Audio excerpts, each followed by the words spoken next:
Hey everyone, hope you're doing great. Welcome back to my channel. In today's video, we'll dive into what if Deku discovered the divine Quirk. Smash that subscribe button, and be sure to peek at the description below. Let's begin. The first sound that pierced the sanctuary of Izuku Midoriya's sleep was, as always, the triumphant brass fanfare of All Might's theme. It blared from his alarm clock, a piece of merchandise so ridiculously over the top that only a true devotee would own it. For Izuku, it wasn't just an alarm. It was a daily call to action, a reminder of the sunlit path he so desperately wanted to walk. He slapped the snooze button, which was shaped like All Might's fist, and sat up. The pre-dawn light filtered weakly through his curtains, illuminating a room that was less a bedroom and more a holy shrine. Posters of the symbol of peace in various dynamic poses papered the walls. Action figures, from his early Silver Age debut to his current Prime Age look, stood sentinel on every available surface. It was the fortress of a dreamer, a testament to a single, all-consuming ambition. Okay, Izuku mumbled, his voice thick with sleep. He swung his legs out of bed, his feet landing on an All Might-themed rug. Today's the day. Just gotta get through school. Then training.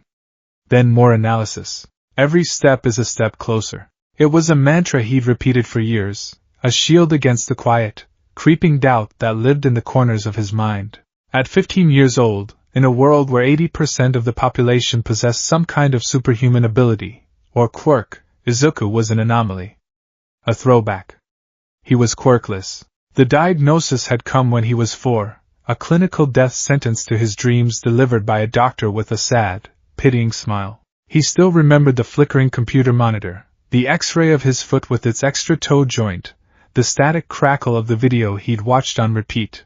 All Might, saving 100 people from a disaster, laughing his booming, indomitable laugh. He remembered turning his tear-filled eyes to his mother and asking, "Mom, can I be a hero, too?" He remembered the way she had crumbled, wrapping him in a hug while sobbing the words he never wanted to hear. "I'm sorry, Izuku. I'm so sorry." She hadn't said no. But she hadn't said yes either. And in that desperate, childish calculus of hope, the absence of a yes was a gaping wound. He shook the memory away, pulling on his black Gakurin uniform. He could hear his mother, Inko, bustling in the kitchen. The smell of miso soup and grilled fish wafted into his room. He grabbed his worn yellow backpack and headed out, plastering a smile on his face. "Morning, Mom!" Inko Midoriya turned from the stove, her own smile gentle but tinged with a perpetual worry that had etched fine lines around her eyes. "Izuku, honey! Good morning. Did you sleep well? You were muttering again last night. Something about Carolina Smash applications in urban environments?" Izuku's face flushed. "Ah, yeah. I was just thinking about how he redirects the air pressure to minimize collateral damage. It's really fascinating when you break it down, because, eat your breakfast, dear," she said, cutting off the incoming tidal wave of hero analysis. She set a bowl of rice and soup in front of him. "You need your energy. It's the last day of school before the break, isn't it?" "Yeah," he said, shoveling rice into his mouth. "They're handing out the high school application forms today." Inko's movements stilled for a fraction of a second. It was almost imperceptible, but Izuku had spent a lifetime learning to read his mother's anxieties. "Oh. That's wonderful." He knew what she was thinking. He knew the conversation they'd had last week, where he'd finally confessed that he was only applying to one school, UA High, the #1 hero academy in Japan. The school with a 0.2% acceptance rate, a place where even kids with powerful, flashy quirks were chewed up and spit out. "I'm going to be careful, Mom," he said softly, looking down at his bowl. "I promise." She placed a hand on his shoulder, her touch warm and grounding. "I know you will, sweetie. I worry." "I know," he replied. And he did. He hated being the source of her worry. But to give up on his dream? That felt like a betrayal of his very soul. It was the one thing that was truly his. The school day passed in a blur of disinterest, the droning of teachers a mere background noise to the furious scribbling in his notebook, titled Hero Analysis for the Future, Volume 13. He was dissecting the debut of the new hero, Empty Lady, when the final bell of the day loomed. All right, you third years, the teacher said, grabbing a stack of papers. It's time to start thinking seriously about your futures. I'd hand out these career aptitude forms, but... He tossed the papers into the air with a theatrical grin. I know you all want to go to the hero course. The classroom erupted. Students showed off their minor quirks, stretching fingers, floating pens, hardening skin. It was a cacophony of youthful ambition. Izuku just hunched lower in his seat, trying to become invisible. Yes, you've all got some impressive quirks, the teacher continued, looking at his clipboard. But no using them in school. A voice like gravel and dynamite cut through the noise. Teach. Don't lump me in with these losers. Katsuki Bakugo sat with his feet propped up on his desk, a lazy, arrogant smirk on his face. I'm the real deal. These extras will be lucky to end up as sidekicks to some busted D-lister. I'm aiming for the top. The teacher scanned his clipboard. Ah, Bakugo. You're applying for UA, of course. Murmurs filled the room. UA? The national school? Their acceptance rate is insane this year. He aced the mock exams. He'll get in for sure. Bakugo slammed his hand on his desk, a small, contained explosion popping from his palm. That's why it's the only place worthy of me. I'll surpass even All Might and become the #1 hero, not to mention the richest. He pointed a thumb at himself, his grin widening into a predatory snarl. Oh yeah, the teacher said, his eyes flicking down the list again. Midoriya. You're applying to UA too, right? The world stopped. A thick, suffocating silence descended upon the classroom. Then it broke. Laughter. It wasn't friendly or good-natured. It was sharp, cruel, and mocking. Midoriya? No way. You can't get into the hero course just by studying. He's quirkless. What's he gonna do, write angry notes at the villains? Izuku felt his entire body flush with heat, a burning shame that prickled at the back of his neck. He wanted the floor to swallow him whole. An explosion rocked his desk, sending him sprawling backward. Bakugo loomed over him, smoke curling from his palm, his red eyes narrowed into slits of pure fury. Deku, he snarled, the derogatory nickname he'd given Izuku years ago, meaning useless, dripping with contempt. You're below these rejects. You're quirkless. Do you really think you can stand in the same ring as me? And no, Kaken, you've got it all wrong. Izuku stammered, scrambling back, his hands held up defensively. I am not trying to compete with you. I swear. It's been my dream since I was little. And, well, there's no rule against it. No rule? Bakugo's voice was a low growl. You're taking the entrance exam just to take it? What can you even do? The final bell rang, saving Izuku from having to answer. The other students filed out, casting pitying or scornful glances his way. Izuku quickly packed his bag, his hands trembling. He just wanted to go home. He reached for his notebook, his precious volume 13. It was snatched from his grasp. We're not done yet, Deku, Bakugo said, holding the notebook hostage. Two of his usual cronies flanked him. What's that, Katsuki? One of them asked, peering over his shoulder. Hero analysis for the future? Seriously? They both snickered. Gee, give it back, Izuku pleaded, his voice barely a whisper. It's mine. Bakugo didn't answer. He simply placed the notebook between his palms and boom. A miniature explosion seared the cover, filling the air with the acrid smell of burnt paper. A choked sound escaped Izuku's throat. Bakugo casually tossed the smoking, blackened notebook out the open window. It arced through the air and landed with a quiet plop in the koi pond below. You know, Bakugo said, his voice deceptively calm as he placed a heavy, warm hand on Izuku's shoulder, smoke still wafting from his skin. Most top heroes show signs of greatness even in their school days. I'll be the first and only one from this garbage junior high to make it into UA. It'll be part of my legend. I'm just a perfectionist. He smiled, a chilling, dead-eyed expression. So here's a little advice, Deku. Don't even think about applying. It'll just be embarrassing for you. He and his friends started to walk away. Izuku stood frozen, a hollow ache spreading through his chest. It felt like his ribs were cracking. Then, Bakugo paused at the doorway and looked back over his shoulder. You know, he said, a malicious glint in his eye. If you want a quirk so badly, there might be a way. Just take a swan dive off the roof and pray you'll be born with one in your next life. For a moment, there was only silence. The casual cruelty of the words hung in the air, so sharp and heavy they seemed to suck the oxygen from the room. Bakugo's cronies looked unnerved, but Bakugo just smirked and walked out, leaving Izuku alone in the empty classroom. Izuku didn't move. He just stood there, the ghost of Bakugo's hot hand on his shoulder, the echo of his words ringing in his ears. Take a swan dive.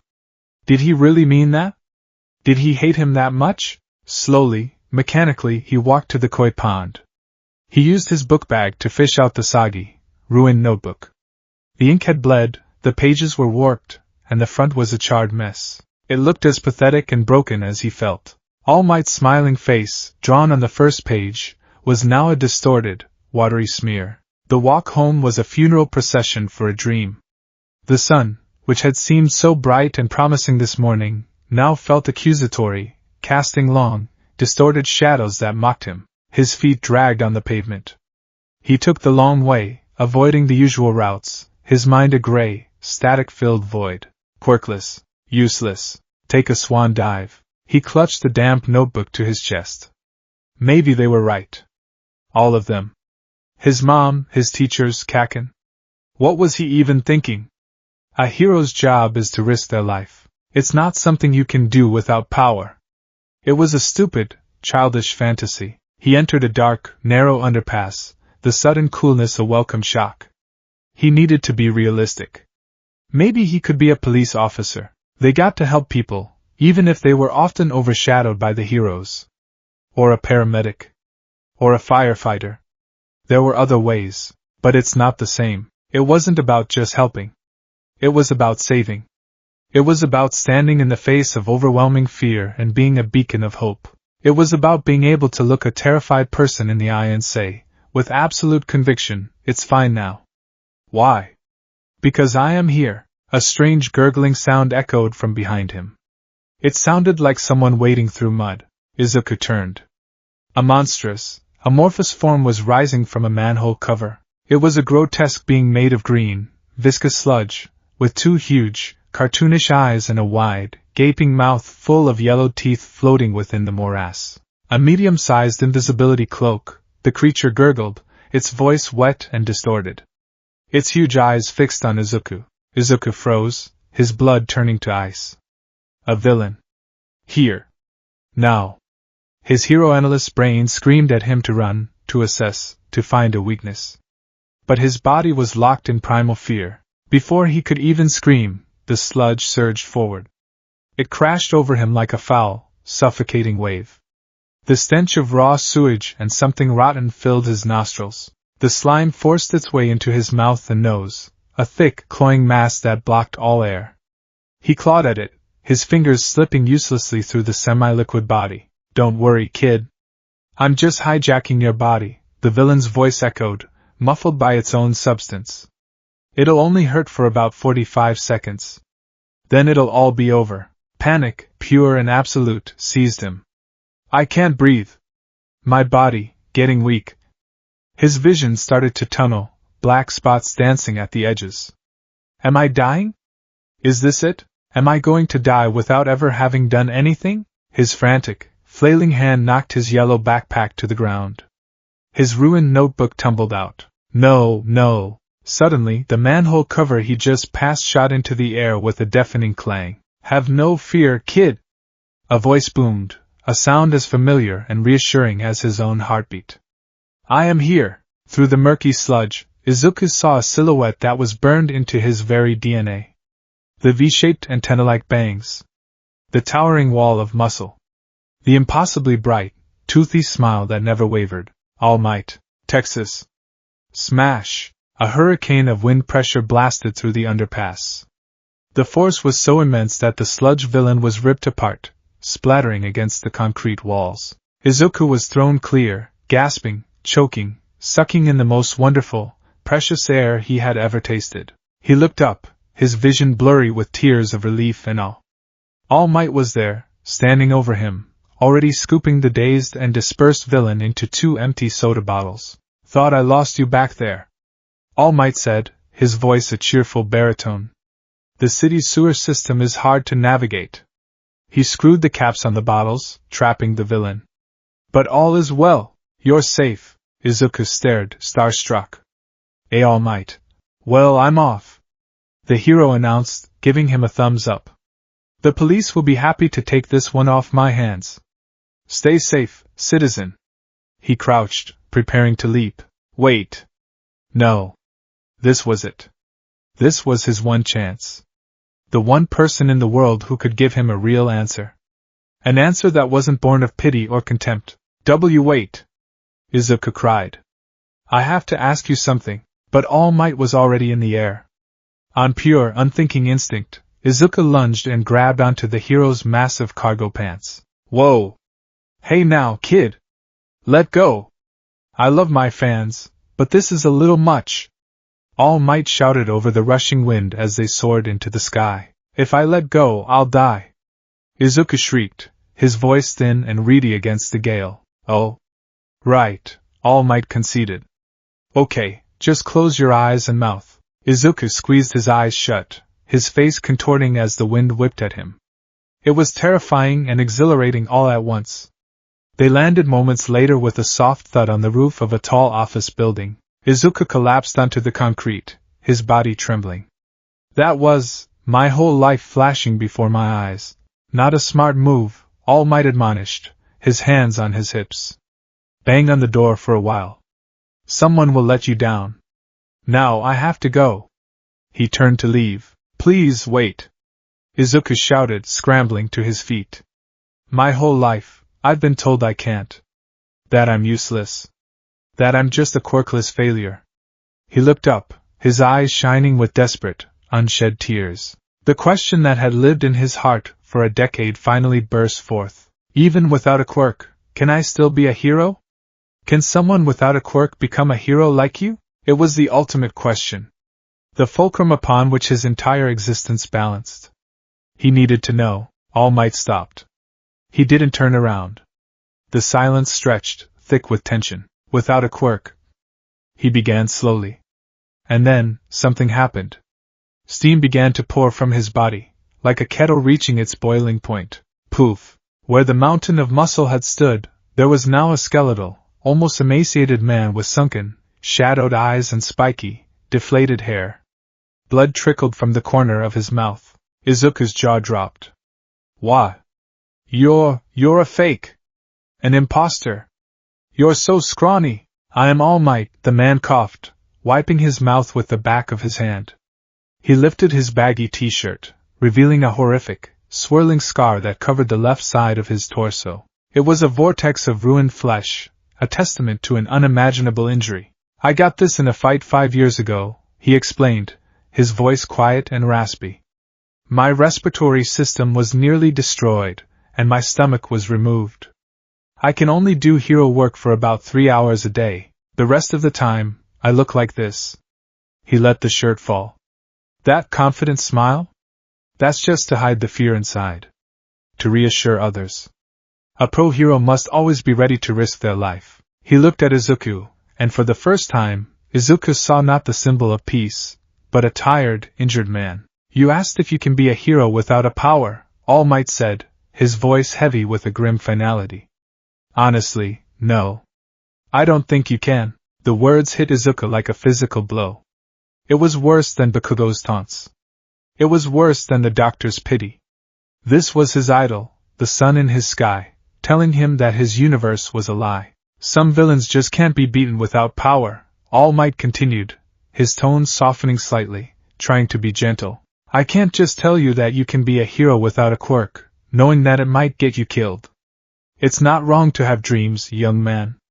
But you have to be realistic." He turned and walked toward the rooftop door.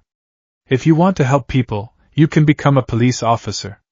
They're often looked down upon, but it's a fine profession. I'm sorry, kid. But that's the reality." The door clicked shut, leaving Izuku alone on the roof. The world had gone silent. The bustling city below, the distant sirens, the wind, it all faded away. There was only a hollow, ringing emptiness in his ears. His legs gave out, and he crumpled to the ground. It was over. The dream he had nurtured for 15 years, the hope that had been his armor against a cruel world, had been snuffed out by the one person he thought would understand. Be realistic. The words echoed in the void of his shattered heart. Izuku didn't know how long he sat there. When he finally forced his legs to move, they felt like lead. He walked down flight after flight of stairs in a daze, each step an impact that jarred his numb body. He emerged onto the street, the late afternoon sun casting everything in a harsh, orange glow. Then he heard it. An explosion. Then another. A crowd was gathered at the end of the street, their phones held up, their faces a mixture of fear and morbid curiosity. Izuku's feet, moving on some autopilot he no longer controlled, carried him forward. He pushed his way through the crowd, his mind still a thick fog of despair. He saw fire, broken bits of concrete, and heroes trying to manage the chaos. Death Arms was holding back a collapsing sign, Kamui Woods was evacuating civilians. And in the center of it all, was the sludge villain. Izuku's blood ran cold. The soda bottles were lying empty on the ground. He must have dropped them when I clung to his leg. This is my fault. The villain was thrashing, more violent than before. And it had a hostage. A student caught in its foul embrace, struggling, fighting, setting off desperate, uncontrolled explosions from their palms. Spiky blonde hair. Red, terrified eyes. Kaken. Izuku watched, paralyzed. He saw the heroes standing back. Empty Lady was too big for the narrow street. Kamui Woods was useless against the fire Bakugo was creating.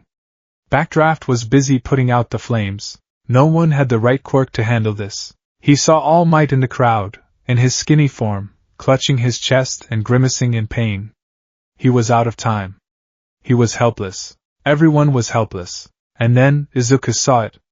In the middle of the struggle, for one split second, Bakugo's eyes met his. And in those eyes, which had always held so much rage and arrogance, Izuku saw something he had never seen before. Fear. Pure, unadulterated terror. He looked like he was pleading for help. In that instant, everything else vanished. The crowd, the heroes, the crushing despair, All Might's final words. All of it was gone. His legs moved. He didn't tell them to. He didn't think. He just ran. He burst through the police line, a streak of green and black against a backdrop of fire and chaos. Get back here, you idiot! Stop! A hero yelled. He didn't hear them. All he could hear was the frantic thumping of his own heart. What am I doing? Why am I running?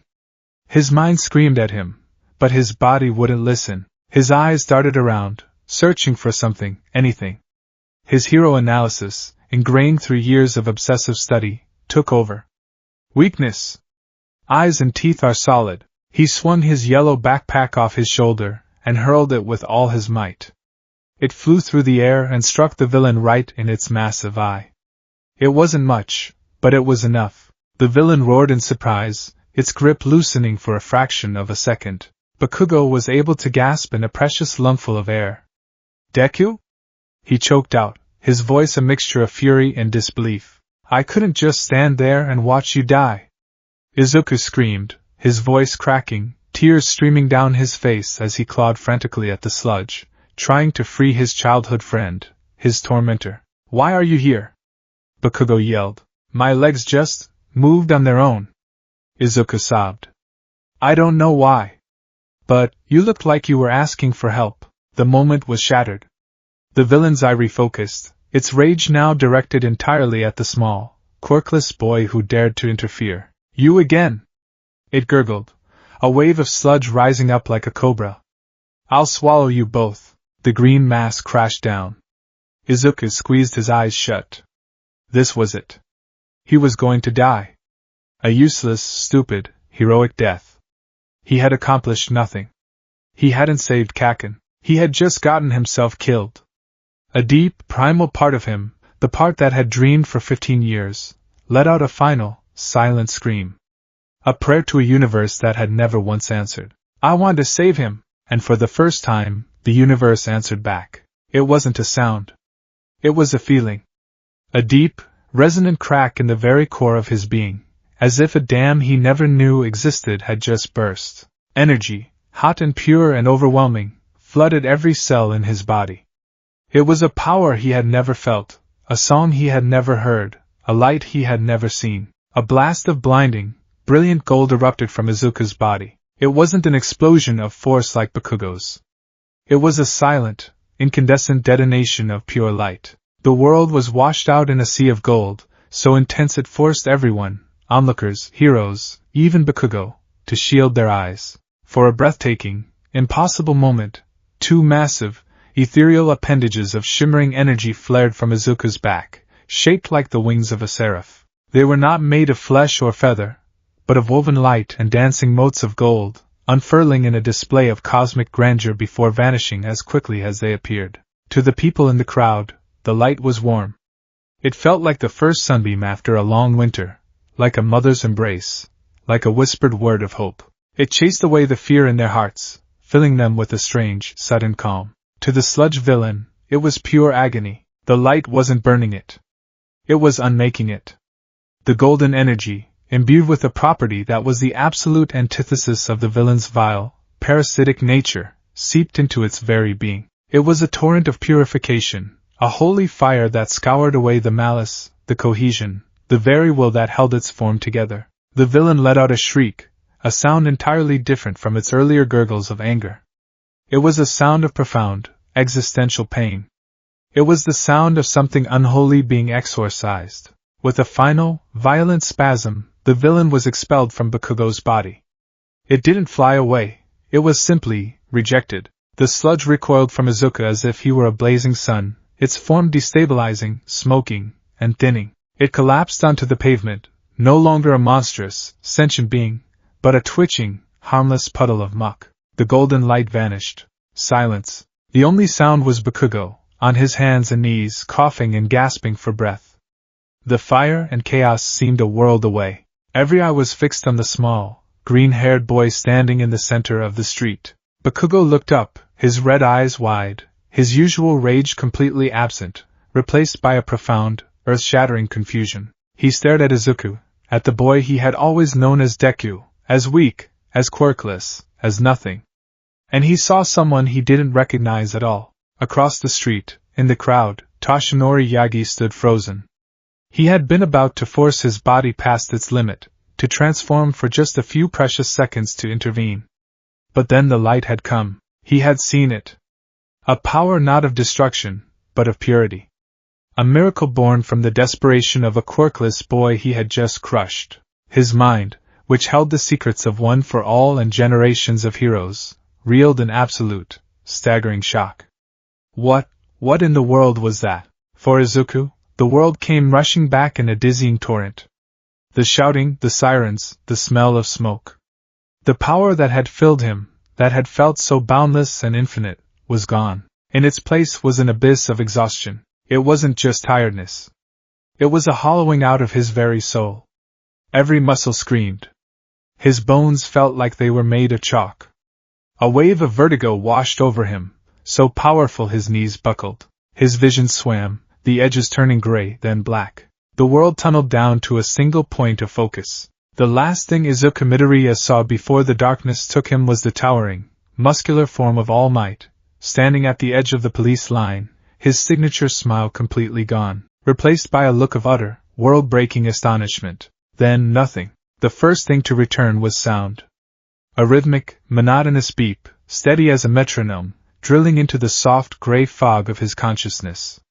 The second was smell. A sterile, sharp scent of antiseptic that stung his nostrils and spoke of bleached floors and sanitized instruments. The third was a feeling, a profound, bone-deep exhaustion that went far beyond simple tiredness. It felt as though his very spirit had been scooped out, leaving a hollow, aching void.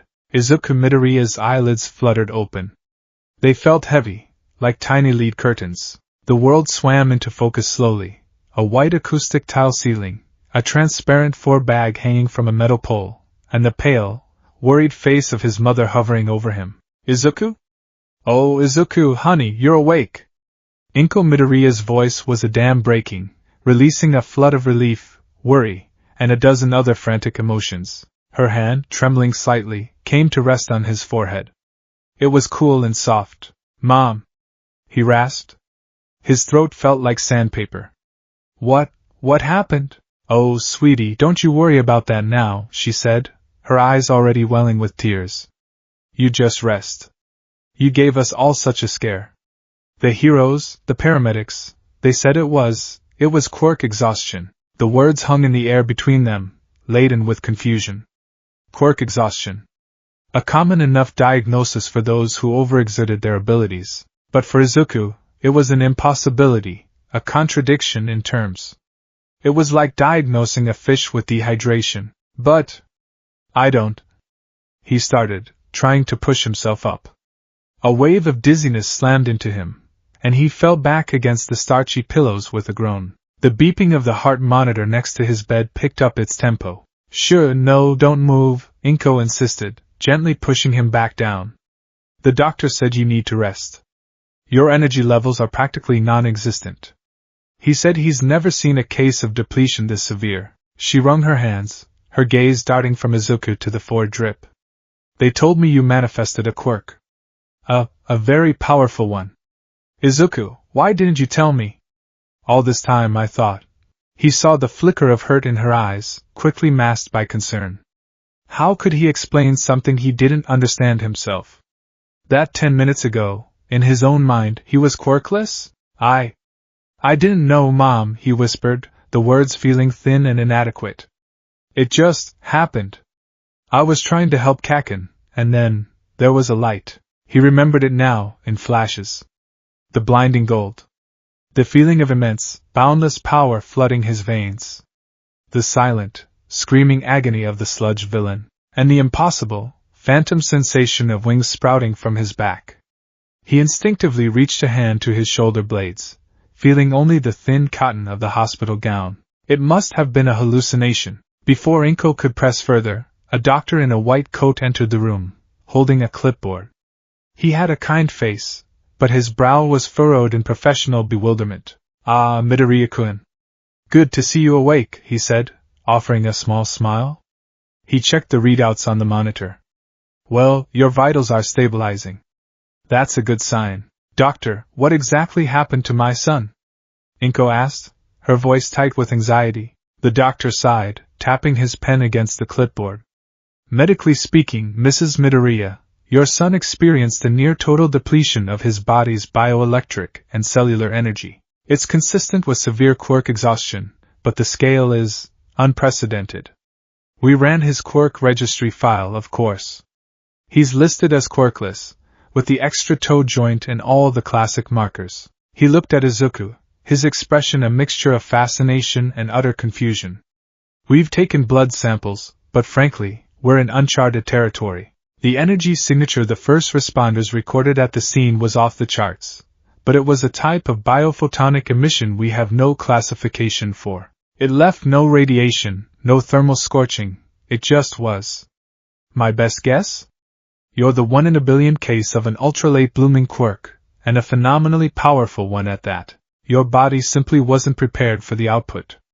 It's a miracle it didn't shut down completely. The doctor's explanation, filled with clinical jargon, only made Izuku feel more disconnected from the event. It was like hearing someone describe a dream you'd had. He was discharged later that evening, with strict orders for a week of complete bed rest. The walk out of the hospital was a strange, surreal experience. People in the waiting room whispered and pointed. The news was already all over the internet. Mysterious flash of light saves student from sludge villain.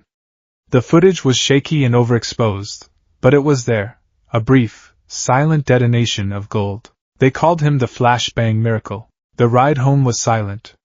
Izuku could feel his mother's unanswered questions pressing in on him, but he had no answers to give. When they got back to their small apartment, he went straight to his room, the familiar posters of All Might now seeming to mock him. The hero's confident smile felt like an accusation. I told you to be realistic. He collapsed onto his bed, the doctor's words echoing in his mind. Uncharted territory. That's what he was. A walking, talking anomaly. The dream he had chased for so long had, in some twisted way, come true. He had a quirk. A powerful one. But it didn't feel like a victory. It felt like a mistake. A cosmic error. It felt alien. He fell into a restless, dreamless sleep, the deep exhaustion pulling him under like a dark tide. A few days later, Izuku was sitting at his desk, staring at a blank page in a new notebook. Hero Analysis for the Future, Volume 14. The pen felt heavy in his hand. What was he supposed to write? Subject, Izuku Midoriya. Quirk? Abilities, creates a big, scary light. Drawbacks, induces coma-like sleep. There was a soft knock on the apartment door. I'll get it. He heard his mother call from the kitchen. He heard the door open, followed by hushed, polite murmurs. A moment later, his mother appeared at his bedroom door, looking flustered. Izuku, honey? There's, someone here to see you, she said. He says he's from the Hero Public Safety Commission, here to follow up on the incident. Izuku's stomach clenched. A government official? Were they here to question him? To take him away for testing? He followed his mother into the living room.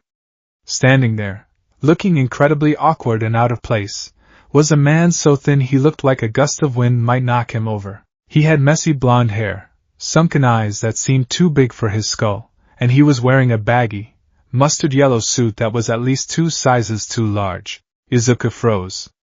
He knew that face.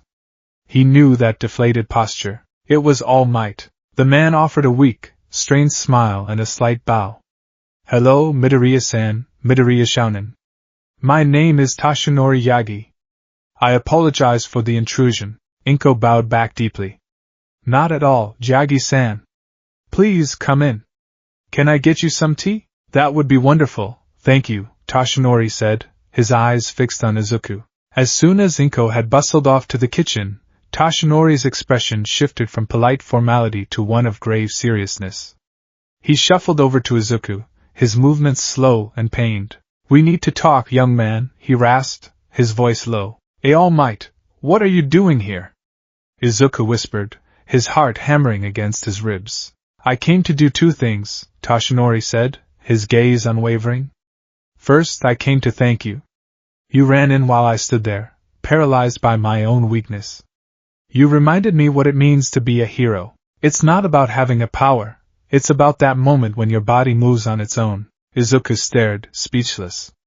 This was the exact opposite of their rooftop conversation. And second, Toshinori continued, a deep sigh rattling his skeletal frame.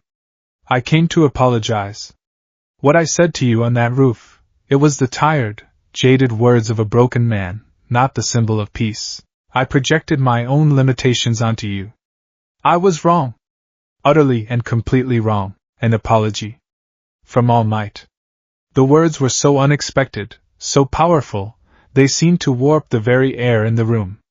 Izuku felt a familiar prickling behind his eyes. No, you were right, Izuku mumbled, looking down at his feet. Being a hero is dangerous. I didn't do anything. I just fell apart.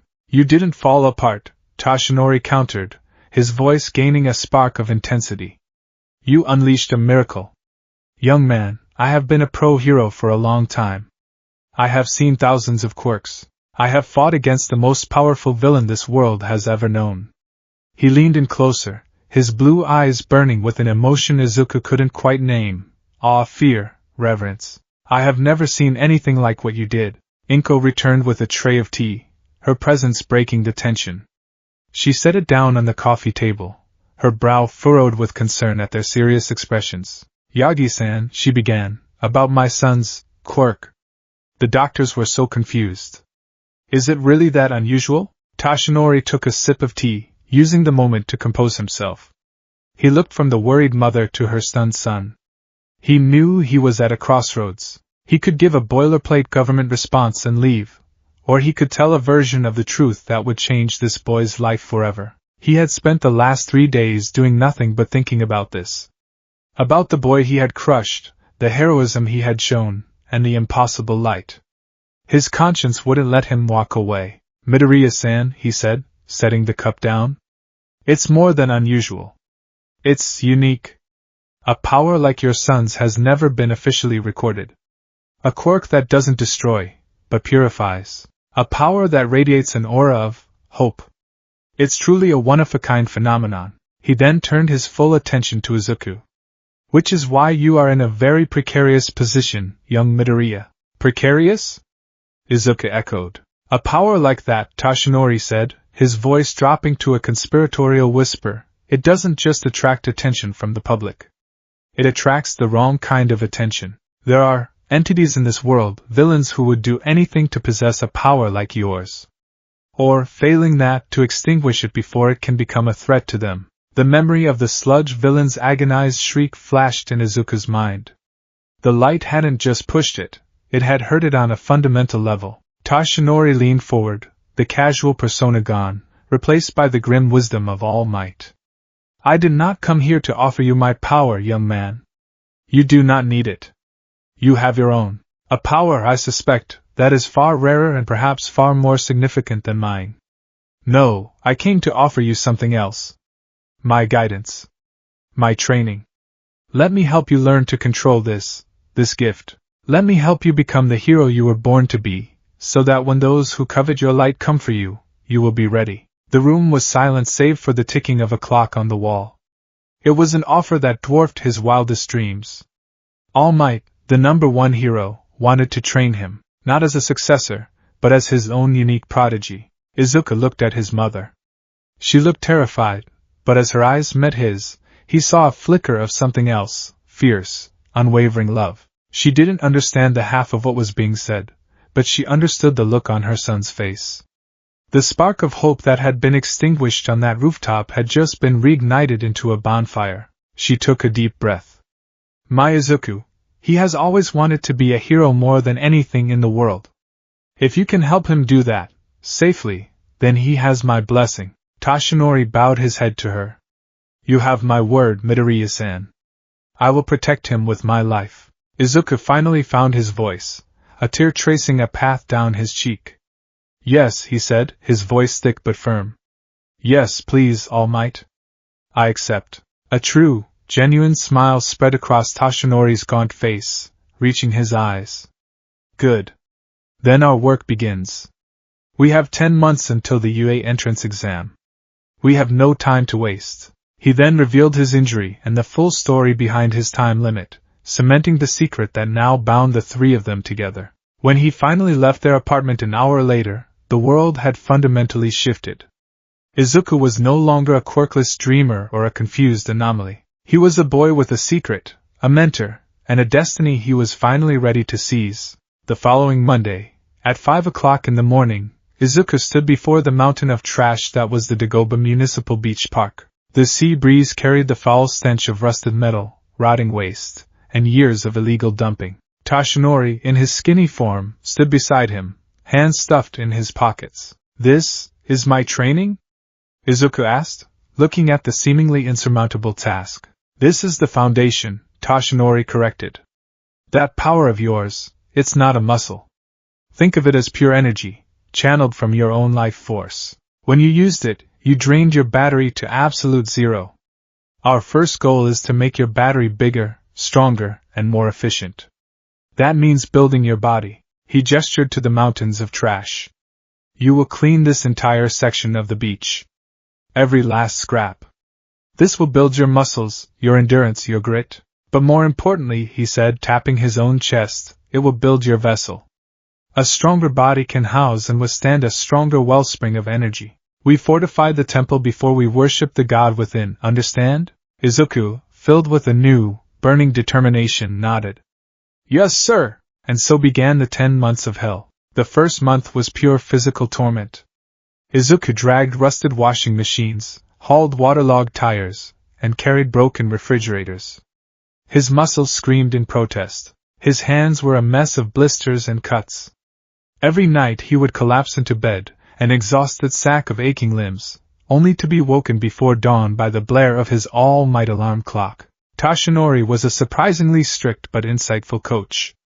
He provided a detailed workout plan, the American Dream Plan, customized for stamina and core strength. He provided a diet plan so rigorous it made Izuku weep at the sight of a candy bar. After a month of grueling physical labor, Toshinori decided it was time to begin work on the quirk itself. All right, young Midoriya, he said one afternoon, as Izuku took a break, breathing heavily. Let's see the light. Just a little. Try to summon it in your palm. Izuku closed his eyes. He remembered the feeling. The bursting dam. The flood of warmth. He reached for it, trying to coax it out. He felt a faint, warm stirring in his chest, like the pilot light of a furnace. He focused on it, trying to draw it down his arm and into his hand. He felt a tiny pinprick of warmth on his palm. He opened his eyes. A single, shimmering mote of golden light, no bigger than a grain of sand, hovered above his skin. I did it! He gasped. And then, a warm trickle ran from his nose. He touched his upper lip, and his fingers came away red. His head spun, and he swayed on his feet. Easy, boy, Toshinori said, steadying him. Just that little spark gave you a nosebleed and nearly made you pass out. See what I mean about the cost? This power takes a toll. They named it that day. Izuku, being the nerd he was, had been researching mythologies. He'd read about angels and divine beings. The wings I thought I saw, he'd mumbled. They felt like a seraph's. Toshinori had smiled. Seraphim's grace. It has a nice ring to it. A power of purification and salvation. It fits. So, the training gained a new dimension. In between hauling trash, Izuku would practice control. He would try to summon the light and hold it. At first, he could only manage a flicker for a second before dizziness overwhelmed him. Days bled into weeks. He learned to sustain a pea-sized orb for 5 seconds. Then 10. Then 30. The nosebleeds became less frequent. The dizzy spells lessened. He learned that the quirk was deeply tied to his emotional state. If he was calm and focused, the light was steady and warm. If he was agitated or scared, it would flicker erratically, sometimes lashing out in a small, sharp pulse that would leave him breathless. Around the 4th month, a new aspect of the quirk began to manifest. It started subtly. He'd be in a crowd and get a sudden, inexplicable feeling of sadness from a stranger walking by. Or he'd be talking to his mother, and feel her anxiety as a cool, prickling sensation on his skin. He mentioned it to Toshinori. It's like, I can feel what they're feeling. Not their thoughts, just the shape of their emotions. Toshinori grew quiet, his expression thoughtful. Revelation, he murmured. That's what the old texts would call it. The ability to see the truth of a person's heart. Another facet of your grace. He looked at Izuku with a mix of pride and pity. That will be a heavy burden to carry, my boy. To feel the world's pain so keenly. It was a burden. The passive ability was always on, a low hum of emotional static in the background of his life. He learned to see Toshinori's ever-present pain not just in his gaunt frame, but as a deep, gray weariness that clung to his energy. He could feel Bakugo's rage from across a hallway, a searing, explosive heat that was almost painful to be near. It was overwhelming, but it was also a tool. It gave him an empathy so profound it was almost a form of precognition. By the 8th month, the beach was nearly unrecognizable. Huge swathes of sand were now visible, clean and pristine. Izuku himself was also unrecognizable. The baby fat was gone, replaced by lean, defined muscle. He was no longer the hunched, timid boy, but stood taller, with a quiet confidence in his posture. He could now hold a steady, baseball-sized orb of golden light in his palm for several minutes without any ill effects other than feeling winded. He began experimenting. He learned to shape the light, forming a crude, blunt blade that could cut through a plastic bottle. He learned to project it, firing small, bullet-like pellets of light that would dissipate on impact. His greatest success was creating a small, shimmering barrier, a sanctuary, he called it. The first time he created one, it shattered when Toshinori tossed a small stone at it, and the backlash knocked him flat on his back. But he kept practicing. The most difficult and dangerous part of his power was the healing. The first time he tried it was on a deep cut on his own arm from a piece of jagged scrap metal.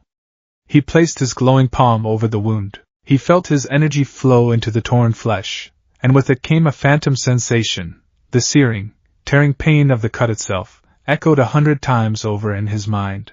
He screamed and passed out, waking up a minute later to find the wound completely gone, not even a scar remaining, but feeling as though he'd just run a marathon. The cost of mending is feeling the break, Toshinori had said grimly when Izuku told him. You are literally taking their pain into yourself to heal them. Use that ability with the utmost caution, young Midoriya. It could kill you. Finally, the day came. 10 months of blood, sweat, and tears had passed. Izuku stood on the edge of the cliff overlooking the beach as the sun began to rise.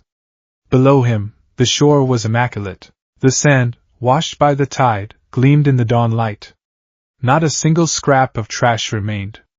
It was a testament to his impossible effort. Toshinori, in his muscle form, stood beside him. He had pulled up on a truck that morning to haul away the last pile of scrap. He placed a colossal hand on Izuku's shoulder.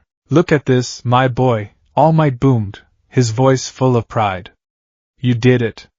You took a symbol of neglect and decay, and you turned it back into a place of beauty. You performed a miracle, even without your quirk." Izuku looked at his hands. They were calloused and strong. He looked at his reflection in the truck's side mirror and saw not a scared, helpless child, but a young man. A young man who was ready. To prove it to himself, he took a deep, centering breath. He reached for his power, no longer a raging flood but a deep, calm wellspring. He drew from it, the golden energy flowing through him with a familiar warmth. He held out his hand, palm up. A perfect, steady orb of light materialized above his palm. It was the size of a grapefruit, a miniature sun burning with a gentle, golden fire. Tiny motes of light danced within its core, and it emitted a soft, warm hum that was almost musical. It didn't flicker. It didn't waver. It was a symbol of his newfound control, his hard-won strength. He looked at the rising sun on the horizon, then back at the golden sun in his hand. For the first time in his life, he felt like he was a part of the world, not just an observer. He had a power, a purpose, and a path. It was a terrifying path, laden with burdens and dangers he was only just beginning to understand. But it was his. "I'm ready," Izuku said, his voice quiet but unshakable. All Might's grin was blinding.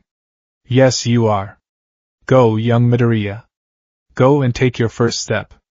Go claim your hero academia." The gates of UA High School were even more immense and imposing in person than they were in the countless photos and news broadcasts Izuku had obsessed over. They formed a grand, sweeping U and a symbol of prestige and power that seemed to guard the threshold between the ordinary world and the realm of legends. For years, he had imagined standing here, a trembling, hopeful supplicant praying for a miracle. Today, he was still trembling, but the feeling was different.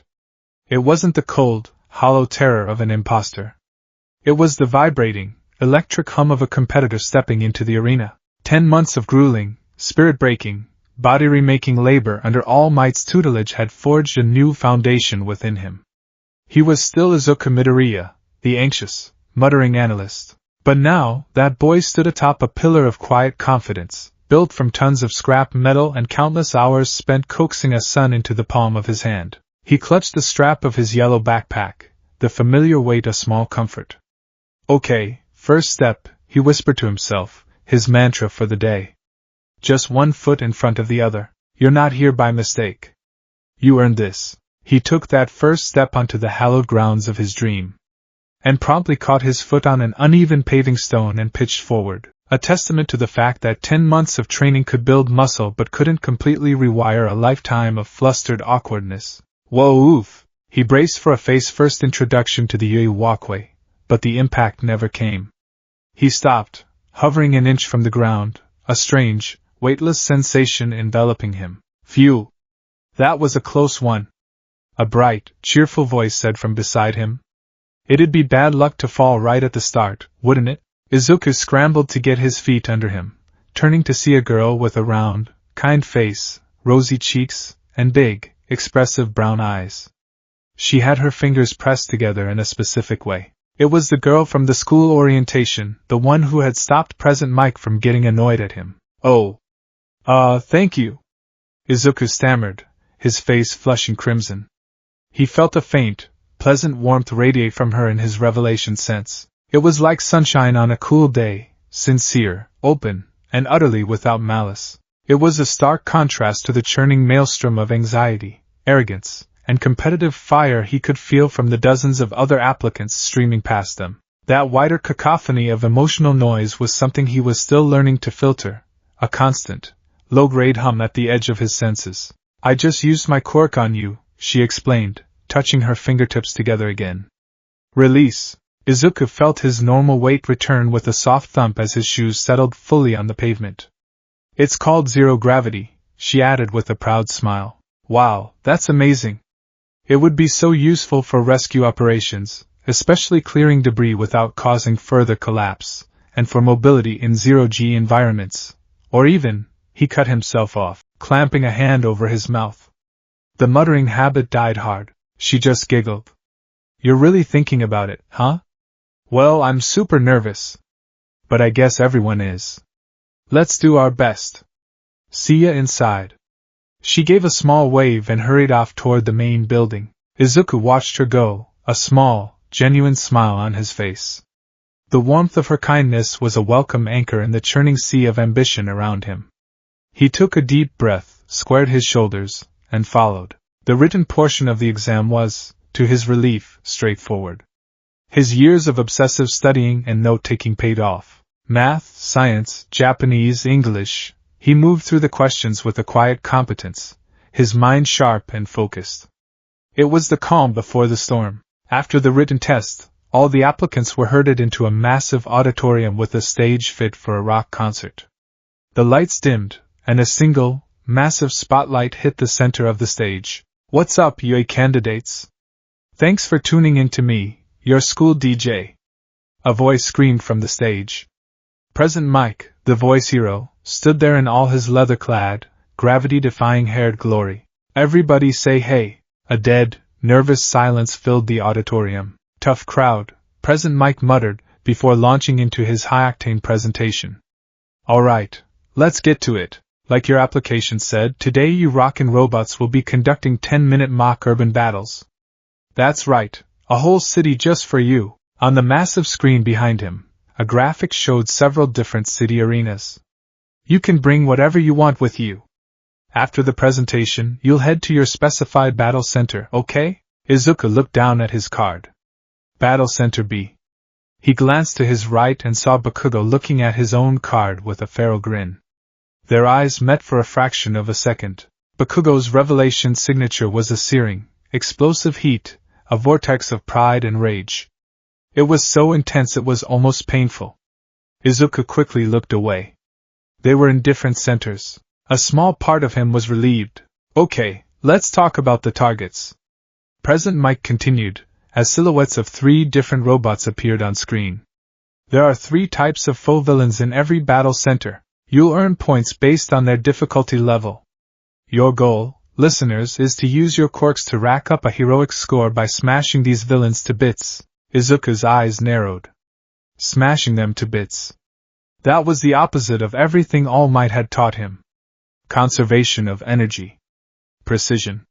Control. A full power blast of his Seraphim's grace, even if he could control it, would drain him instantly. He couldn't afford to be reckless.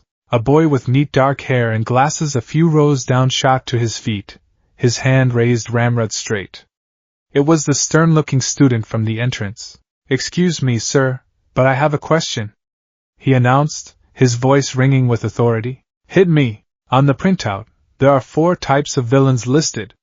If this is a misprint, it is a gross error on the part of UA, Japan's top hero academy, he declared, pointing a rigid finger at the handout. And you, with the curly hair. He turned and pointed directly at Izuku. You have been muttering and fidgeting this entire time. If you are not taking this seriously, you should leave. Izuku shrank in his seat, his face burning as hundreds of eyes turned to him. As sorry. All right, examinee 7111. President Mike said, placating the intense student. Thanks for the call-in. The 4th villain type is worth 0 points. He's an obstacle. A gimmick. Think of him as a thwomp from Super Mario. There's one in every arena, and my advice is to just run away. The screen showed a colossal, shadowy silhouette that dwarfed the other 3 robots. The 0-pointer. Izuku's analytical mind kicked into high gear. An obstacle worth 0 points, but it must be incredibly powerful to warrant an avoid recommendation. It's a resource drain. A trap for anyone who gets distracted by the spectacle. The test isn't just about power, it's about judgment. That's all from me. President Mike concluded. I'll leave you with our school motto. As the great hero Napoleon Bonaparte once said, a true hero is someone who overcomes life's misfortunes. Go beyond. Plus ultra. The bus ride to Battle Center B was tense. Izuku sat by himself, eyes closed, trying to focus. He filtered out the nervous chatter and arrogant boasts, focusing on the calm, steady wellspring of power within him. He could feel it, a pool of liquid gold in his core, painstakingly filled over 10 months. He couldn't afford to waste a single drop. They arrived at a staggering sight. A sprawling, detailed mock city spread out before them, complete with skyscrapers, apartments, shops, and paved roads. It was a concrete jungle gym designed for destruction. The other applicants were stretching, hyping themselves up. Izuku saw the kind girl from the entrance, Ochako Uraraka, taking deep, calming breaths. He did the same, trying to quiet the frantic beating of his heart. You're not here to smash things, Izuku, he reminded himself, echoing All Might's words from their final training session. You're here to be a hero. Look for those in trouble. Protect, disable, support. Your strength isn't in your fists. It's in your grace. And begin. President Mick's voice screamed from unseen speakers. The massive gates slid open. For a second, everyone stood frozen. What are you waiting for? The real world doesn't have a countdown. Go, go, go! The mob of students surged forward, a tidal wave of quirks and ambition. Izuku was momentarily left in their dust, his mind still processing the sudden start. But he didn't panic. He took a half-second to close his eyes and listen with revelation. He felt the panicked bursts of energy from the other students, their fear and excitement a chaotic symphony. And beneath it all, he felt something else, the cold, unfeeling, mechanical presence of the robots as they activated within the city. He took off, his powerfully conditioned legs carrying him into the city streets at a surprising speed. He didn't charge blindly. He ran with purpose, his head on a swivel, his senses extended. He rounded a corner and saw it, a student with a simple gigantification quirk cowering as a one-point robot, a sleek green machine on a single wheel, bore down on him, its pincer-like arms snapping. The student was terrified, frozen. Izuku didn't hesitate. Efficiency. Precision. He didn't rear back for a punch. He didn't try to create a massive explosion of light. He extended his right hand, index and middle fingers pointed forward like a blade. Golden energy coalesced around them, not in a brilliant flash, but in a tightly compressed, intensely bright needle of light about 2 feet long. A light lance. Target. Primary optic sensor. He thrust his hand forward. The lance of light shot across the 20 feet separating them and struck the robot's single red eye with a sharp hiss. There was no boom, no shrapnel, just a sizzle of melting circuitry and a pop of overloaded wiring. The robot's red eye went dark. It jerked spastically for a second before its wheel locked up, and it tipped over with a dull clang, inert, one down. He felt a small dip in his energy reserves, but it was manageable. Minimalist. Are you okay? Izuku asked, turning to the student he just saved. The larger boy stared, first at the downed robot, then at Izuku's still faintly glowing hand. Whoa, yeah? Thanks, man. That was awesome. He then shook himself out of his stupor and ran off in search of his own points. Izuku didn't follow. He closed his eyes again, focusing. He could feel a spike of fear 2 blocks to his left. He took off running. This became his pattern. He wasn't a hunter, he was a shepherd. He moved through the city like a guardian angel, his revelation guiding him from one pocket of trouble to the next. He found a girl with a tail quirk pinned down by suppressing fire from 2 two-pointers. He didn't engage the robots directly. Instead, he slammed his palms together, creating a brilliant, translucent golden barrier of energy in front of her. Sanctuary. The robot's energy pellets splattered harmlessly against the shield. Get out of here! I'll hold them off! He yelled. The girl nodded gratefully and scrambled away. Once she was clear, Izuku dropped the shield and disabled both robots with quick, precise light lances to their mobility units, leaving them crippled but intact. The effort of the shield and the lances left him breathing a little harder, but he pushed on. In a darkened observation room, screens flickered, showing dozens of camera feeds from all the battle centers. A diverse group of pro-heroes, the faculty of UA, sat watching, making notes. "That kid with the explosions in Center A is a real powerhouse," Midnight commented. "He's got a nasty attitude, but his power is top tier." "Indeed," said a voice from a plush chair. "But raw power alone does not a hero make." Principal Nizu, the animal quirk genius, steepled his paws, his intelligent black eyes fixed on a specific screen. "Wouldn't you agree, Aizawa?" Shota Aizawa, the perpetually exhausted hero known as Eraserhead, grunted. His gaze was locked on the same screen as Nizu's, a feed following a green-haired boy in Battle Center B. "Yeah. Check out that listener in B." Present Mike yelled, pointing at the screen. "He's like a radiant angel." Bam! A flash of light and the bots are down. "He's got style." "He's not just using flashes," Aizawa said, his voice a low monotone that cut through mixed enthusiasm. His analytical eyes missed nothing. "Look at his targeting. He's not destroying them. He's disabling them. Joints, sensors, power conduits. Zero collateral damage. Maximum efficiency for minimal energy output." On the screen, Izuku slid to a halt, creating another sanctuary barrier to shield a cluster of fleeing students from the debris of a three-pointer that another applicant had just blown apart.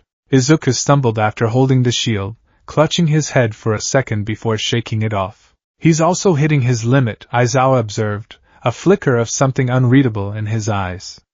"His quirk is powerful, but it has a severe backlash. He's using it like a surgeon, not a sledgehammer, because he can't afford to do otherwise. It's logical. More logical than half the other brats out there just showing off." "Fascinating," Nizu chirped, a wide smile spreading across his snout. "He's prioritizing the safety of the other examinees over his own point total. A bold, if risky, strategy. Let's see how his judgment holds up under true pressure." In a separate, smaller monitoring room, Tashinori Yagi sat hunched over a single screen, watching his protege with an expression of immense, heart-swelling pride. He saw Izuku save another student, saw him wince from the effort, and saw him get back up and keep going. He understands, Tashinori thought, a small, genuine smile on his face. He truly understands what it means. It's not about winning. It's about saving. Back in Battle Center B, Izuku was feeling the strain. He'd only taken out 5 robots himself, giving him a paltry 10 villain points. His primary focus had been defense and rescue, which earned him nothing on the scoreboard. He was panting, a dull headache starting to throb behind his eyes. The wellspring of energy inside him, once full, was now less than half empty. Just a few more minutes, he thought, leaning against a wall to catch his breath. "Maybe I can find one more." That's when the ground began to shake. A low, groaning tremor vibrated through the soles of his shoes, growing rapidly in intensity. A car alarm blared nearby. Dust rained down from the tops of the buildings. The other examinees stopped what they were doing, looking around in confusion and fear. A shadow fell over the entire street. Izuku looked up, his blood running cold.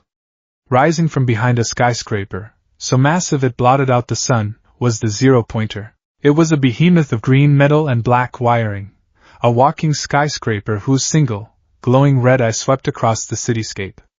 It was bigger and more terrifying than he could have ever imagined. "Ruiyuin!" Someone screamed, and everyone did. A stampede of panicked teenagers fled from the mechanical titan, just as President Mike had advised. It was the only logical thing to do. Izuku turned to run with them. He was exhausted. Fighting that thing was suicide. It was worth 0 points. It was a trap. He took 2 steps, and then he heard it. A small, pained cry. "Ow!" He stopped. His head whipped around. And his heart plummeted into his stomach. There, not 50 yards from the zero-pointer's path, was Ochako Uraraka. She was trapped, her leg pinned beneath a heavy slab of concrete that had been dislodged by the tremors. She was struggling, her face pale with pain and terror, as the colossal robot lumbered closer, each footstep a miniature earthquake. The world went silent. Everyone was running away. The heroes in training, the ones who were supposed to save people, were saving themselves. His revelation sense was overwhelmed by a single, piercing note of pure terror coming from her.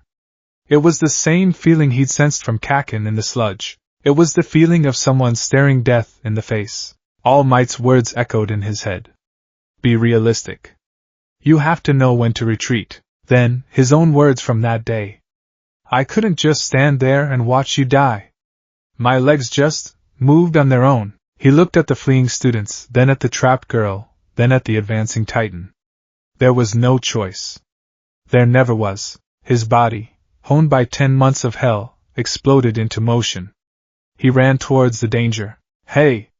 One of the fleeing students yelled. Are you crazy? He didn't answer. He was sprinting, his mind a blur of frantic calculations. Too big to disable with lances. Backlash from a full-power purification blast would knock me out, leaving her defenseless. I can't move the rubble. I have to protect her. The zero-pointer raised its colossal arm, a appendage the size of a bus, preparing to bring it down right where Uraraka was trapped. Izuku planted his feet between her and the robot, skidding to a halt. He held his hands up, palms facing the descending shadow. He dredged up every last drop of power he had left, pulling from the very bottom of his soul's well. Gra-ah! He screamed, a raw, desperate sound torn from his throat. Light erupted from him. Not a lance, not an orb, but a tidal wave of golden energy. It solidified in front of him, expanding upwards and outwards, forming a massive, concave dome of shimmering, semi-translucent gold. Sanctuary Maxima. He thought, giving the desperate move a name. The dome covered both him and Uraraka, a holy shield against the apocalypse. The robot's fist, a multi-ton hammer of steel and wiring, smashed into the shield. The sound was a deafening, world-shattering KRKOM that was both a physical impact and a discordant shriek of energy. The ground beneath Izuku's feet cracked and cratered. The sanctuary shield buckled, spiderwebbing with 1,000 brilliant fractures. But it held. For one eternal second, the irresistible force was met by the immovable object. The shield absorbed and dispersed the kinetic energy in a blinding aurora of golden light. Then, with a sound like a universe of shattering glass, the shield disintegrated. The backlash hit Izuku like a physical blow. He was thrown backward, his vision widening out. The taste of blood filled his mouth. He landed on his knees, gasping, every cell in his body screaming in protest. Blood trickled from his nose, his ears, and the corner of his mouth. The world was a dizzying, spinning vortex, but he wasn't done. The robot, its fists buried in the cratered asphalt where the shield had been, was already rearing back, its internal mechanics whirring as it prepared for another strike. A second shield will kill me, he thought, his mind hazy but sharp with adrenaline. Have to stop it. Not destroy.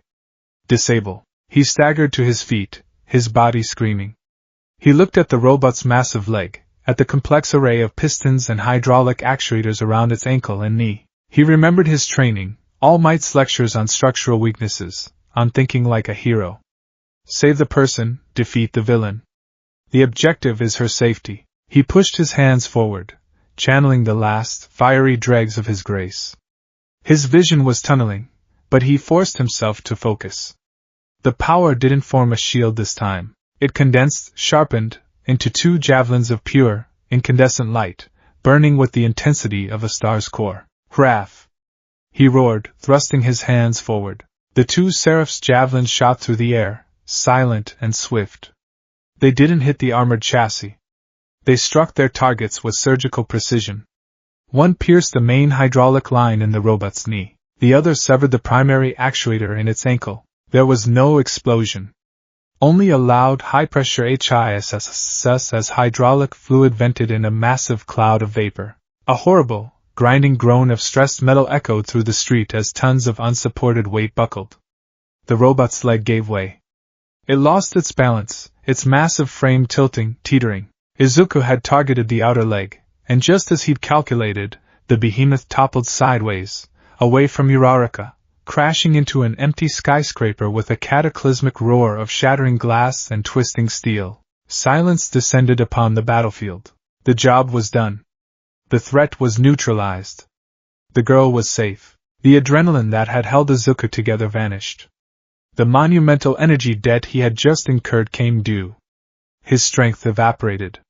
His vision finally faded to black. "It's fine now," he whispered to no one, and he collapsed, unconscious, onto the fractured pavement. The piercing wail of a buzzer signaled the end of the exam. For a long moment, no one moved. The other examinees, who had been watching from a safe distance, stared in stunned silence. They had seen the kid who wasn't fighting run toward the undefeatable enemy. They had seen the impossible shield of light. They had seen him make the giant fall. Bakugo, from the edge of the crowd, stared at the scene, his fists clenched so tight his knuckles were white. His mind was a whirlwind of rage, disbelief, and a terrifying, unfamiliar flicker of something else. He saw the unconscious Deku, the saved girl, the defeated giant. It didn't make sense. It was an equation that his worldview had no answer for. Uraraka, finally freed by pro-heroes who rushed onto the scene, looked at the boy who had saved her, tears of gratitude and awe streaming down her face. In the observation room, President Mike was speechless. Midnight had a hand over her mouth. Aizawa's single visible eye was wide. He pushed himself up from his chair, a rare, genuine smile touching his lips. He let out a soft, breathy laugh of pure astonishment. "Good grief," he murmured, "the kid's a madman." Nizu was practically vibrating with delight, his paws clapping together. "Oh yes! Yes! The willingness to sacrifice for another. The strategic mind to turn a defensive act into a complete rescue. The sheer, unadulterated heroism. That, my dear faculty," he declared to the stunned room, "is what UA is all about." A week later, Izuku sat at his dinner table, poking at his katsudon. His body had mostly recovered, but his mind was a wreck. He was certain he had failed. He'd earned, at most, a handful of villain points. He'd spent the entire exam just helping. And his final, reckless act had been against a pointless obstacle. The mail arrived. And it was a thick envelope with the UA seal. His hands trembled as he took it to his room, his mother hovering anxiously in the doorway. He tore it open. A small metal disc fell out onto his desk. It flickered to life, projecting a hologram into the air. "I am here." As a hologram, All Might's booming voice announced. Izuku yelped, and fell out of his chair. "Young Midoriya, you passed the written exam with flying colors. But on the practical, well, with only 10 villain points you failed." On that metric alone, Izuku's heart sank to his feet. He had known it. But wait, there's more.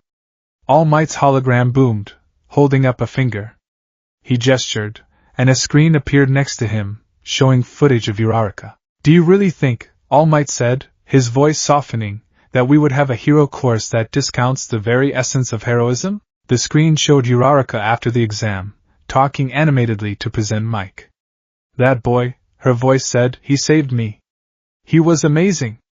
Please, can you give him some of my points?" All Might smiled proudly. "Your actions spurred others to acts of selflessness. But that's not the true secret. The exam wasn't just about fighting villains. It was about saving people." He pointed dramatically. "Welcome to the real exam. The one that values heroic acts. Welcome to the rescue point system." A new scoreboard appeared. Examinee 2234, Izuku Midoriya. Villain points 10, rescue points 80, shielding fellow examinees, disabling threats to others, and your complete subjugation of the zero-pointer to save another applicant. You earned the highest rescue points score in the history of this examination. Izuku stared, his eyes widening, tears beginning to blur his vision. 80 points. Your quirk is a wonder, young Midoriya, All Might said, his voice filled with warmth and pride.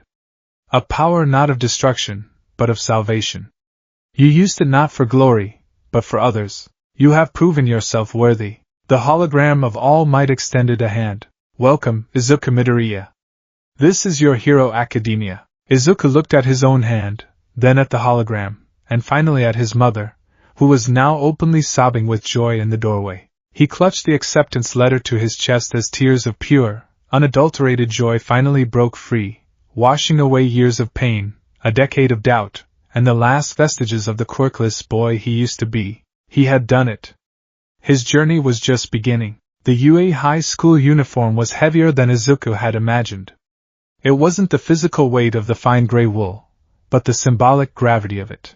As he buttoned the jacket and adjusted the slightly too long red tie in the reflection of his bedroom window, he saw not just himself, but the culmination of a life's dream. Every stitch seemed to be woven with the hopes of his younger self, the pain of a decade of scorn, and the impossible miracle that had rewritten his destiny. His mother stood at his bedroom door, a damp cloth in her hands, her eyes glistening with an ocean of unshed tears. "Oh, Izuku," she whispered, her voice thick with emotion. "You look so heroic." A hot blush crept up Izuku's neck. "Mom, it's just a school uniform." "No, it's not," she insisted, stepping forward to fuss with his collar. Her hands trembled slightly. "It's a promise. It's everything you've ever worked for.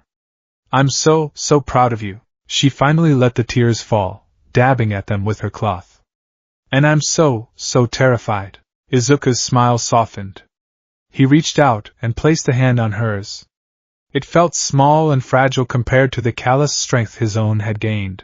He sent a tiny, imperceptible pulse of his grace through her, not enough to heal or even be noticed, but just enough for his revelation sense to feel the storm of her anxiety calm into gentle waves of pride and love. It was a trick he'd been practicing, learning to use his quirk not just as a weapon or a shield, but as a subtle balm.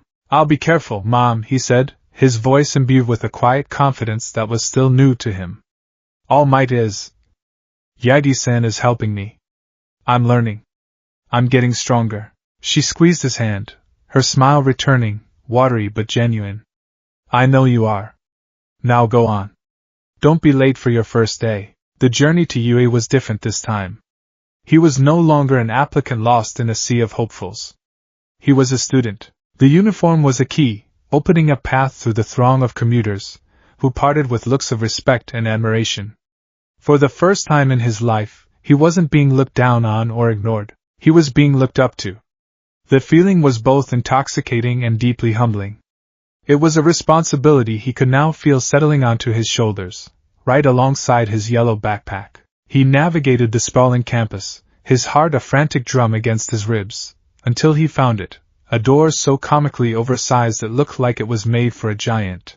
And on it, in bold red letters, was his destination, 1A. He took a deep breath. Okay. New school, new classmates. A fresh start. No one here knows me as the quirkless, useless Deku. They just know what I did at the exam. The thought was both liberating and terrifying. He had a reputation to live up to, one he still wasn't sure he had earned. Steeling himself, he pushed the colossal door open. "And I must insist that you remove your feet from the desk. Such behavior is a gross insult to the upperclassmen and the master craftsmen who built these traditional pieces of scholastic furniture." The booming, formal voice belonged to the tall, spectacled boy from the entrance exam orientation, the one who had called him out for muttering. He was currently gesticulating wildly at a familiar figure slouched in a chair with his feet propped up on the desk, a bored, arrogant sneer on his face. "You're kidding me, right?" Bakugo drawled, not even bothering to look at the other boy. "What junior high did you come from, you stuck-up extra?" Izuku froze in the doorway, his stomach twisting into a knot. Of course Kaken was in his class. He should have expected it. His revelation quirk, which had been a low hum of ambient emotion, was suddenly dominated by two overwhelming signals. The boy with the glasses radiated a perfectly straight, unwavering line of rigid duty and earnestness, like a steel girder. Bakugo, on the other hand, was a churning, explosive singularity of rage and pride, a miniature sun threatening to go supernova. The sheer intensity of it made Izuku's teeth ache. The spectacled boy noticed Izuku standing in the doorway. He immediately ceased his lecture to Bakugo and marched over, his movements sharp and precise. "Good morning," he announced, chopping the air with his hand. "My name is Tenya Ida, and I hail from the esteemed Somei Private Academy." "Izuku Midoriya," he stammered. "It's nice to meet you, Ida-kun." "Midoriya-kun." Ida's eyes widened behind his glasses. "I must apologize for my boorish behavior at the orientation. But I have to say, I was deeply impressed by your performance in the practical exam.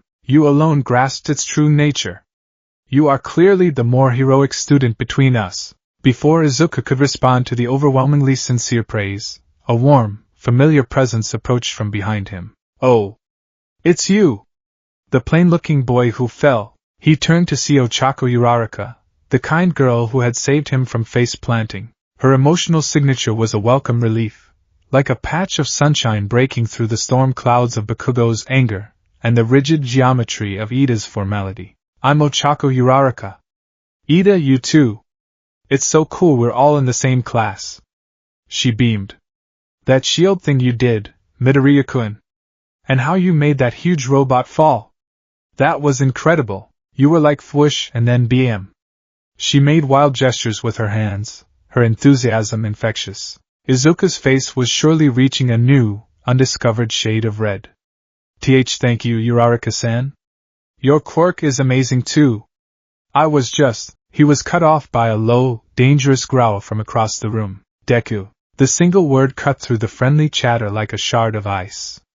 Ida and Uraraka looked over, confused. Izuku's blood ran cold. Bakugo had taken his feet off the desk and was now stalking towards him, his hands stuffed in his pockets, his red eyes narrowed to slits. Smoke, smelling faintly of burnt sugar and ozone, curled from his collar. Don't think I've forgotten, Bakugo snarled, stopping a foot in front of Izuku. The sheer, unrestrained fury rolling off him in waves was suffocating. You. Me. The sludge villain. And that thing you did. He jabbed a finger into Izuku's chest hard. You've been holding out on me. All this time, acting like some pathetic, quirkless nobody, writing in your stupid notebooks, following me around like a lost puppy. Was it all an act? Huh. And no, Kaken, it wasn't like that, Izuku said, his voice trembling. He took a step back, bumping into a desk. He was trapped. Then what was it like? Bakugo demanded, his voice rising, drawing the attention of the entire class. Where did you get that power? No one manifests a quirk like that at 15. You've been lying to me your whole damn life. The accusation hung in the air, heavy and poisonous. Bakugo's emotional state was a chaotic tempest of betrayal, fury, and a deep, buried thread of something Izuku recognized with a jolt, fear. Bakugo was confused, and his confusion manifested as rage. The world as he knew it, a world where he was at the top and Deku was at the bottom, had been shattered. He was lashing out at the one who held the hammer. Izuku's mind raced. He couldn't tell him the truth. He couldn't mention All Might, or the nature of the quirk, or the fact that it had, for all intents and purposes, appeared out of nowhere. It was a secret bound by the trust of the number one hero. But lying felt wrong. His very quirk, the grace that defined him, recoiled from the idea of deliberate deception. I didn't lie, Izuku said, choosing his words with agonizing care. I never had it before. I was quirkless. The doctors said so. It was just a late bloomer, Kaken. A really, really late one. It was the truth, but it was a truth so incomplete it was practically a lie in itself. And Bakugo knew it. A late bloomer? Bakugo scoffed, a humorless, ugly laugh escaping his lips. You expect me to believe that a power like that just decides to show up one day? You're a damn liar, Deku, and I'm going to find out what you're hiding. I'm going to beat it out of you and prove to everyone that you're still just a worthless pebble in my way. If you're here to make friends, then you can pack up and leave. A new voice, slow and utterly deadpan, drifted from the floor by the door. Everyone turned. Lying on the ground, zipped up to his chin in a yellow sleeping bag like a giant, morbid caterpillar, was a man with long, black, unkempt hair and tired, bloodshot eyes. What is that thing? Someone whispered. The man unzipped his bag with a fluid motion and stood up. He looked exhausted, like he hadn't slept in a week. He took a long, slow sip from a juice pouch. Izuku's revelation sense, which had been overwhelmed by Bakugo, struggled to get a read on him. It was like staring into a deep, dark well. There were no loud emotions, no chaotic energy, just a profound stillness, a banked coal of immense self-control and weary competence. It was a void where everyone else was a bonfire. It took you 8 seconds to quiet down, the man said, his voice a monotone. That's not going to work. Time is a precious resource. He scanned the room, his gaze lingering for a fraction of a second longer on Izuku and Bakugo. I'm your homeroom teacher, Shota Aizawa. Nice to meet you. The class erupted in whispers. A pro-hero was their homeroom teacher? But which one? Aizawa didn't give them time to speculate. He reached into his sleeping bag and pulled out a blue UA gym uniform. Right. Put these on and meet me on the grounds. Immediately, the students of Class 1A stood on the athletic field, confused and murmuring. A Quirk apprehension test? Uraraka exclaimed. But what about the entrance ceremony? The orientation? If you want to be heroes, you don't have time for pointless ceremonies, Aizawa stated flatly. His gaze swept over them, dismissive. UA is known for its freestyle educational system. That applies to us teachers as well. He held up a device. You've all been doing these since junior high. Standard physical fitness tests. Only difference is, here, you're allowed to use your quirks. His lips curled into a faint, tired smirk. This is the hero course, after all. Aizawa turned his gaze to Bakugo. Bakugo. You finished first in the practical exam. What was your best softball throw in junior high? 67 meters, Bakugo answered, his usual arrogance tempered by a wary respect for their teacher. Right. Try it with your quirk. Aizawa tossed him a softball. Bakugo walked into the designated circle, a predatory grin spreading across his face. He stretched his arm, winding up. Golden-orange light flared in his palm. Die! He screamed, launching the ball with a massive explosion. A concussive boom echoed across the field, and a smoke trail followed the ball as it rocketed into the sky, a tiny speck disappearing into the blue. A few moments later, Aizawa's device beeped. He held it up. The screen read, 705.2 meters. Whoa! 705 meters? Seriously? A blonde student with a black lightning bolt in his hair exclaimed, This looks fun. A pink-skinned girl cheered. Fun? Aizawa's voice dropped, and the temperature of the field seemed to plummet with it. The easygoing atmosphere vanished, replaced by a palpable dread. You think this is fun? You have 3 years here to become a hero. You think it's all going to be games and fun times? His tired eyes suddenly glowed red, his black hair levitating around his head as he activated his quirk. His capture weapon, made of a carbon fiber and steel alloy, writhed around him like snakes. Eraserhead, the Erasure hero. Izuku recognized him instantly. He could erase quirks just by looking at someone. Fine, Aizawa said, his voice now a menacing rasp. New rule. Whoever comes in last place in total points will be judged as having 0 potential, and will be expelled. Immediately, a wave of shock and terror washed over the class. Izuku felt it as a physical force, a tidal wave of panic from 19 different sources. Expelled? Uraraka cried out. But it's the first day. That's not fair, and natural disasters are fair? Aizawa countered, his red gaze sweeping over them. Power-hungry villains? Catastrophic accidents that don't play by the rules? The world is not a fair place. It's a hero's job to combat that unfairness. For the next 3 years, you will throw one hardship after another at you. Our school motto is Go Beyond. Plus Ultra. I expect you to overcome every trial we set for you. Or you can pack your bags and go home. He deactivated his quirk, his hair falling back into place. The demonstration is over. The test starts now. Izuku's heart hammered in his chest. Expelled? On the first day. This was a nightmare. He looked down at his hands. His quirk wasn't made for this.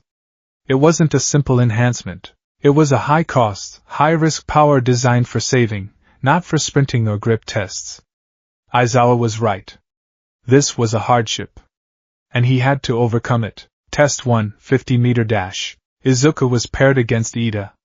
Ida crouched at the starting line, revealing the powerful engines built into his calves. The starting gun fired. With a roar of his engines, Ida blasted forward, finishing in 3.04 seconds. It was Izuku's turn.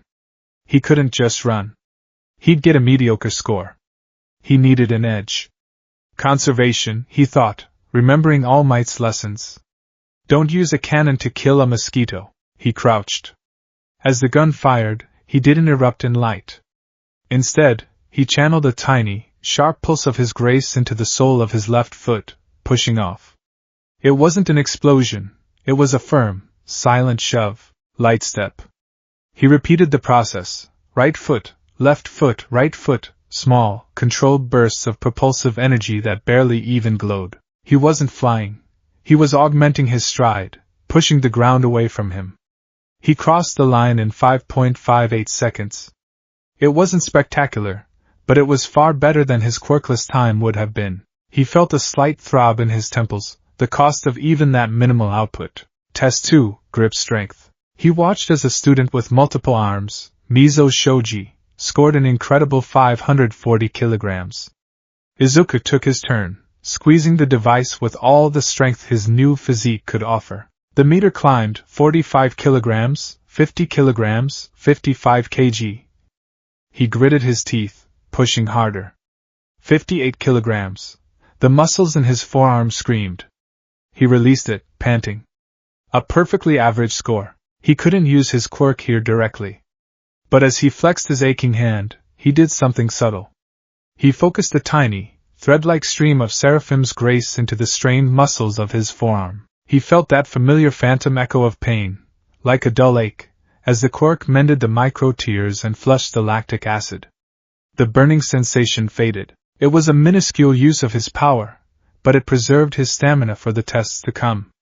He was playing the long game. Aizawa, watching from the side, noticed the brief flicker of concentration on Izuku's face and the way the boy subtly shook out a hand that should have been cramping. His eyes narrowed. Interesting. Test 3, the softball throw. This was it. The big one. The test of raw power output. He watched Uraraka touch the ball, say release, and throw it.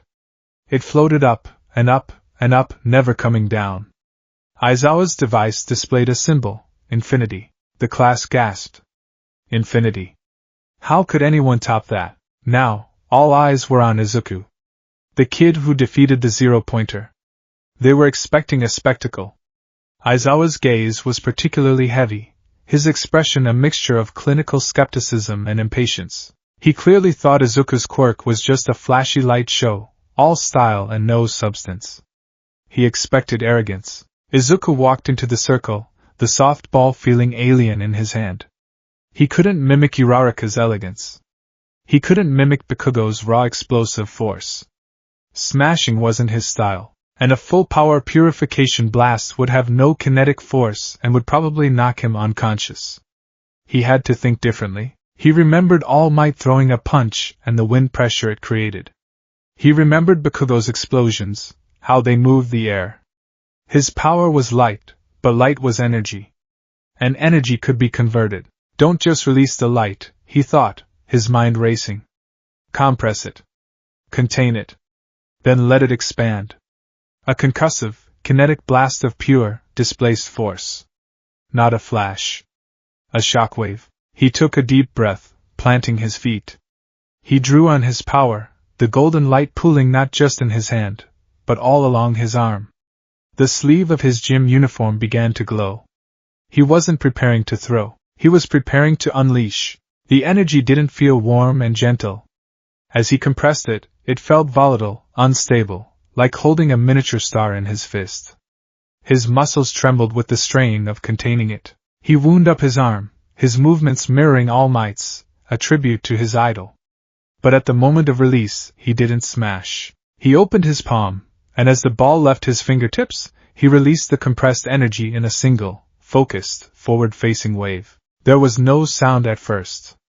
Just a silent, blinding flash of gold. Then, a split second later, the sound arrived. It wasn't the crackle of an explosion, but a deep, resonant boom of displaced air, a sonic boom that kicked up a cloud of dust around him and flattened the grass in a 10-foot cone in front of him. The ball, caught in the very epicenter of this kinetic wave, became a white streak against the sky.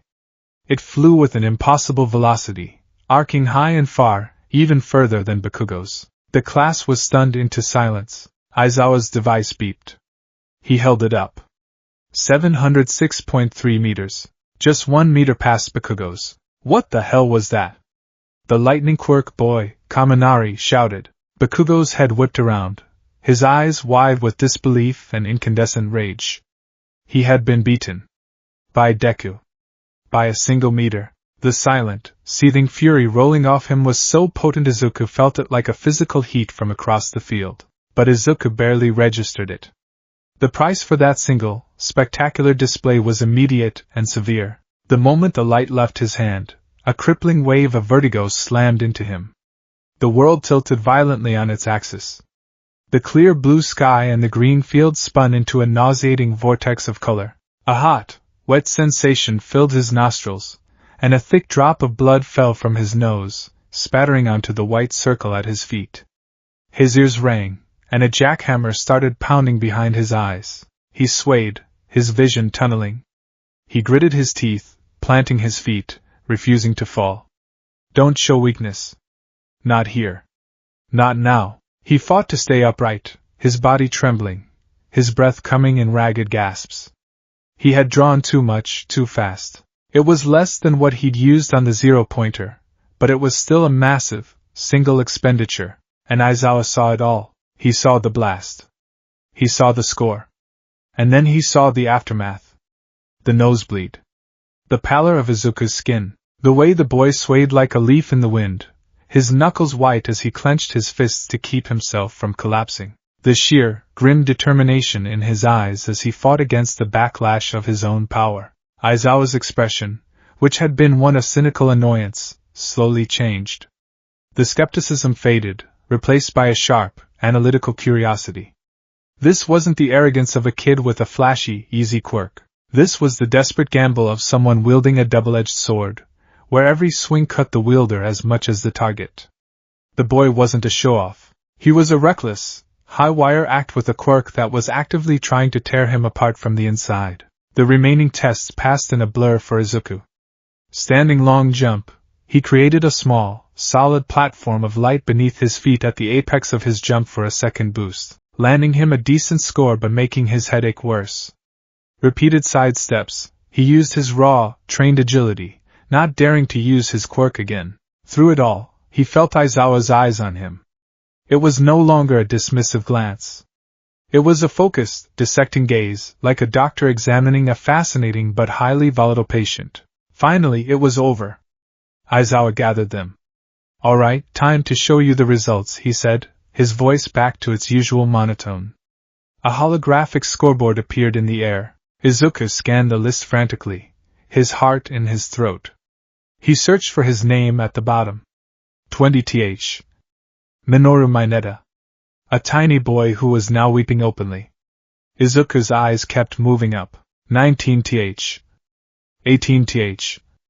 He finally found his name. 14. Izuku Midoriya. Not last. He wasn't last.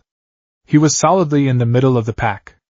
A wave of relief so powerful it almost buckled his knees washed over him. His few good scores were balanced out by his average ones. He had survived. And by the way, Aizawa said, a slow, malicious grin spreading across his face.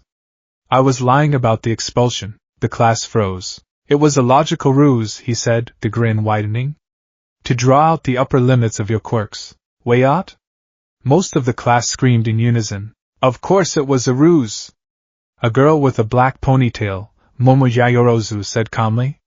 It was obvious if you just thought about it for a moment. As the others processed the deception, Aizawa's grin faded. He dismissed the class, telling them their curriculum guides were in the classroom. As students began to walk away, chattering with relief, Aizawa's voice cut through the noise, cold and sharp. Midoriya. Izuku froze, his hand halfway to wiping the dried blood from his upper lip. Aizawa walked over to him, stopping right in front of him. He looked down at Izuku, his expression unreadable, his eyes tired but sharp as obsidian shards. The class quieted, watching the confrontation. Your power, Aizawa said, his voice low and devoid of any emotion. It has immense potential.